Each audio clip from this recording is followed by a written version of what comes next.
যদি আমরা লক্ষ লক্ষ টাকা খরচ করছি, আমরা আইন হাতে নিছি না, আমরা আইনরে শ্রদ্ধা করছি, আমরা জেলও ডরাই না, আমরা ফাঁসিও ডরাই না, আমরা আমরা ইনো কোনো ফেউরে গদি থাকি লামাইবার লাগি ইনো লামছি না, ইনো আমরা গদি যাইবার লাগিও লামছি না, আমরা দুজকি মানুষের জন্নতর পথ দেখাইবার জন্য ইনো আল্লাহ তাআলার জিকির করবার লাগিয়েছি, ইনো কোরআন শরীফের আওয়াজ দেওয়ার জন্য, ইনো ইল্লাল্লাহর আযানের জন্য। এখন মরিয়ার বাঁচি সবাই গানে হবে ইনশাআল্লাহ।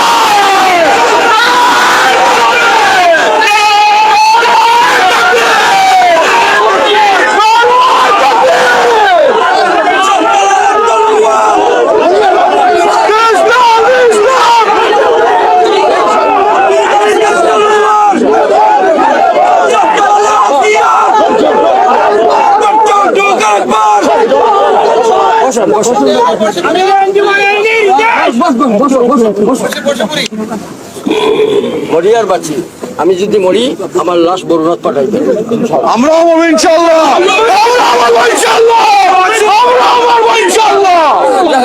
শুনেন, আমি যদি জেলে যাই ইনশাআল্লাহুল আজিজ আমরা হবো ইনশাআল্লাহ, আমরা হবো ইনশাআল্লাহ, ইনশাআল্লাহ। জেলে মাদ্রাসা বানাইবো ইনশাআল্লাহ বললাম। আমরা আছি আপনার সাথে ইনশাআল্লাহ, ইনশাআল্লাহ বলেন বলেন, বসেন বসেন বসেন।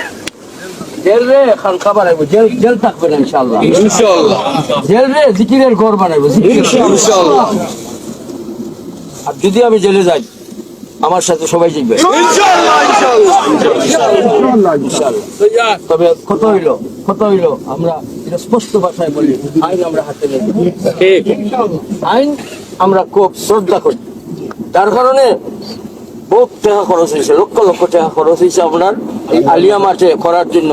প্রায় 2 লক্ষ লিফলেট পোস্টার করা হয়েছে আলিয়া মাঠের এলানে, ব্যানার, আরো কিতাব ইত্যাদি। এখন আমরা বড় বড় বুজুর্গের দাওয়াত দিচ্ছি দেশে বিদেশে। এটা কোনো বিএনপির এজেন্ডাও নাই, আমি বিএনপির কোনো নেতাও নাই, আমার যত কর্মীবৃন্দ আছেন এরা কেউ কোনো বিএনপির নাই। আমরা অরাজনৈতিক মানুষ, আমরা রাজনৈতিক চিনিও না ভাই, আমরা চিনো আল্লাহর পাগল হইতাম, আল্লাহর পাগল হইয়া কবর দিতাম বলে আসি, গদি যাইবার লাগে আসছি না। এখন যদি জিকিরের মজলিস বন্ধ হয় তাহলে সরকার জিকিরের পক্ষে নয়, যদি কোরআন শরীফের মজলিস বন্ধ হয় সরকার কোরআন শরীফের পক্ষে নয়।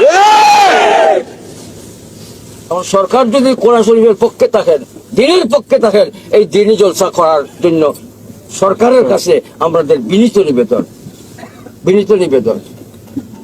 এখন কথা হইল আগামী দিনের শুরু থেকে আমরা যারা যেখানে আছি মাঠ ভরতে হবে ইনশাআল্লাহ, ইনশাআল্লাহ, যারা যেখানে আছি ভাই, উজর ছাড়া ইনশাআল্লাহ, মাঠ ভরতে হবে ইনশাআল্লাহ। তৈরি আছি ইনশাআল্লাহ। আমরা এই রাইতাকে তৈরি আছি ইনশাআল্লাহ।